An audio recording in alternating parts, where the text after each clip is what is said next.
Mag-asawang Ellen Adarna at Derek Ramsey pinagtulungan ang isang pakialamerang netizen.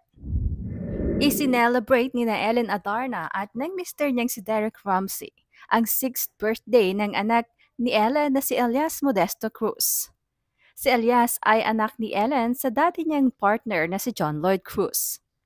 Nito lamang nakaraang June 27, ibinahagi ni Ellen ang kanilang simple celebration. Kumain sila sa Miyazaki Japanese Restaurant sa Muntinlupa at makikita rin sa cake ng kanyang anak na may nakalagay ditong Happy 6th Birthday Elias. Caption nga ni Ellen sa kanyang birthday, Happy birthday to my not-so-little boy. Forever my baby, you'll be. Bati naman ni Derek sa comment section, Love you, Bobby. Pinati rin si Elias ng mga netizens maging ng mga malalapit na tao sa kanilang pamilya. Ngunit sa kabila ng masayang post at pagbabatian ay may isang netizen pa rin ang nakialam na napansin ang buhok ni Elias at nagkomento ng his father needs to procure a decent haircut, Maria Elena Adarna. Hindi naman siya inurungan ni Ellen at sinagot nga ito, Manong, do I need to remind you why minding your own business is important? You don't feed us. At hindi rin pinalagpas ni Derek Ramsey ang komento ng netizen at nag-comment back din ito. Aniya, I think you just want to use the word procure to sound smart.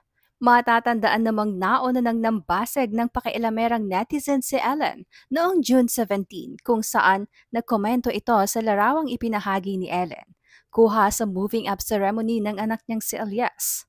Sa larawan, makikita kasi si Elias, si Ellen at si Derek. At sa caption nga ng larawang ipinahagi na ito ni Ellen ay ikinuwento niya na ito lamang ang tanging decent photo o maayos na larawang kuha sa kanilang tatlo sa naturang okasyon. The only decent moving up photo. Maraming ngang netizens ang pumuri sa kanila dahil maganda raw tignan ang kanilang pamilya. Ngunit mayroong netizen na hindi talaga maawat sa pagiging nega at pakialamera. At nagkomento na dapat daw si JL o si John Lloyd ay present din sa moving up ceremony. Aniya, JL should be present. At as usual ay hindi nga ito inurungan ni Ellen Adarna.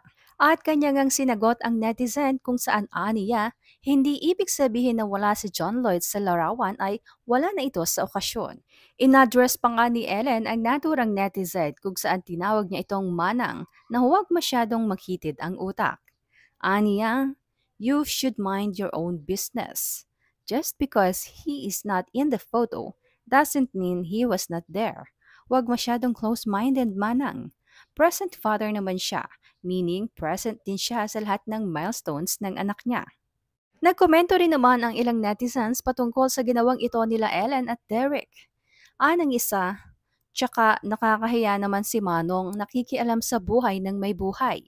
Sinangayunan naman ng isang netizen si Ellen. Aniya, absolutely right, Ellen Adarna. They have no business whatsoever. Just stay beautiful and happy with Derek.